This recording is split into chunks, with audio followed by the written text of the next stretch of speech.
I will be brief. So basically, I want to bring, again, sorry for that, some product perspective into our Agile stories. And I am very much in the Evo camp, but there is no Evo camp. But also, there are some people here, probably quite a few of you, who I had discussions about Evo and Lean Startup, which is the new hot way to develop a product. And I was actually, it took me quite a few discussions with many of you and quite some thought to figure out, you know, because they look contradictory, but they are both working. So how do they relate to one another? And I came up with this metaphor. I hope it will also work for you. So imagine you are shooting at the target, right? You have two targets and they are slightly different. So one on the left has 10. If you hit the bullseye, you get 10 points. And the one on the right, if you hit the bullseye, you get 1,000 points. That's the only difference between those targets, right? Now, the competition was like this. You can fire once at each target, but you can choose your weapon, right? So for the one over here, what kind of weapon would you choose to fire one shot and score maximum points on this one? A cannon? Well, if you destroy whole target, it doesn't count. A hand, something you can hold in your hand, but it's a good, yeah. A shotgun, something like that, right? You basically shoot in the general direction of the target, and you want to have as many hits as possible. It's not super important that you hit the bullseye as long as you hit enough, right? Now on the other side, sniper rifle, indeed.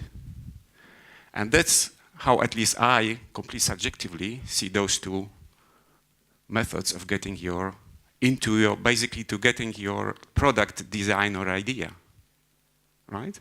If you can afford to hit this target a number of times or to make multiple holes in it, and it's not super critical that you hit the bullseye every single time, it would be stupid to use the other one, right? Because if you add up all those points, you will score more than with a single bullet from the sniper rifle, statistically, right? But if you are shooting at this kind of target, if you miss the bullseye, that's the end, right? No competition anymore. But these are not completely disjoint stories, right? You can take from the sniper rifle a scope, put it on your shotgun, right? It helps you, a little bit, but maybe in some situation you find it useful. So I used to have this rant, which is wrong, but I still use it as a rant, that if you look at what Eric shows in his presentations, and he shows this DCA loop, he has no P, he has no planning, at least in the pictures that he is showing, right?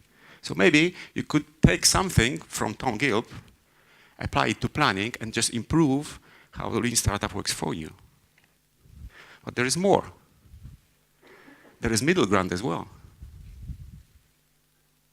Right? I play with this idea, I haven't tried it yet, because Evo is not so easy to start working with. Maybe impact mapping could be a stepping stone to Evo if you really need Evo. Maybe you don't need this. Maybe this gun is enough for your purpose. Right? So the message is both very specific. You are thinking about your product. So where does the backlog comes from? And these kind of questions. There's actually a number of tools that you could use. You don't have to subscribe to one camp or the other, just depending what your problem looks like. And the bigger message is always the same. Tools are there to be used at the right moment, at the right time, by the right people. So there is always more than one. Thank you.